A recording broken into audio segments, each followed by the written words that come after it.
Hi everyone, welcome back to week 5 of this digital remote learning experience. I hope you were able to get outside. It's Sunday right now and it's beautiful and sunny, and I'm about to wrap this up and go for a run, but I hope you were able to get out too during this time and just enjoy the sunshine.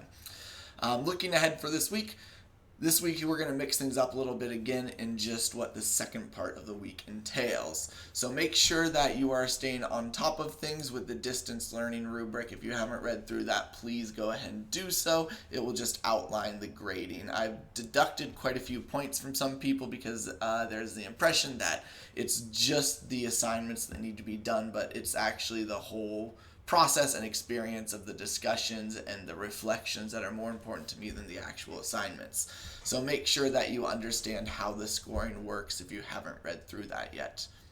So looking ahead in this week, we are continuing trig expressions. We're actually moving on to something called an identity, which shows that some combination or addition, subtraction, some operations are equivalent to another trig expression. So you'll see that through a series of videos this week. So just outlining this week, we have a quick survey to start out again. I'm bringing that back again. I want your feedback. I value your feedback. Do this first. You have 2 videos to work through or to watch that just work through this process. You have a reflection question, a discussion on that. You have another video, and then 3 practice problems. So this is the Monday portion of the assignment. The new end of this, what we're introducing is, instead of giving you a quiz or test, I'm not sure how authentic the assessment would be and what it would actually provide, if it would be meaningful really. I'm going to ask you to spend some time on a reflection. So I want you to approach this reflection as if it were a quiz or a test in the amount of effort and work and prep you put into it.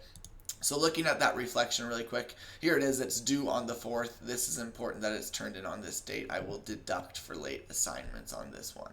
I would like you to choose one of the 2 concepts we've covered so far. So this does not actually, it can entail week 5, weeks 3, 4, weeks 3 and 4.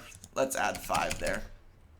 3, 4, and 5. So what we just did can be part of this. So I want you to either choose graphing trig functions, so those curves that we worked through, graphing those oscillations, or simplifying trig expressions, so the more algebraic and what we've done in the last couple weeks. So I want you to choose one of those 2, and then from there pick 3 of these 6 responses. Now I've set this up so you can just type in this doc. It will create a unique to yourself. Make sure you submit it afterwards. So I'd expect more than 5 minutes, more than simple 1-word responses on this. Take the time to actually reflect and think about what we've done up to this point. This is in place of a quiz as well. So that's what we'll wrap the week up with, and then from there we'll probably move on to more of this next week in the trig identities actually, because we can spend quite a bit of time on this. So if you have questions or have had things change with your life or situation, make sure you let me know so that I can adjust, modify, whatever we need to as it's appropriate. I hope you're enjoying the week and that this week goes well for you. We will keep in touch.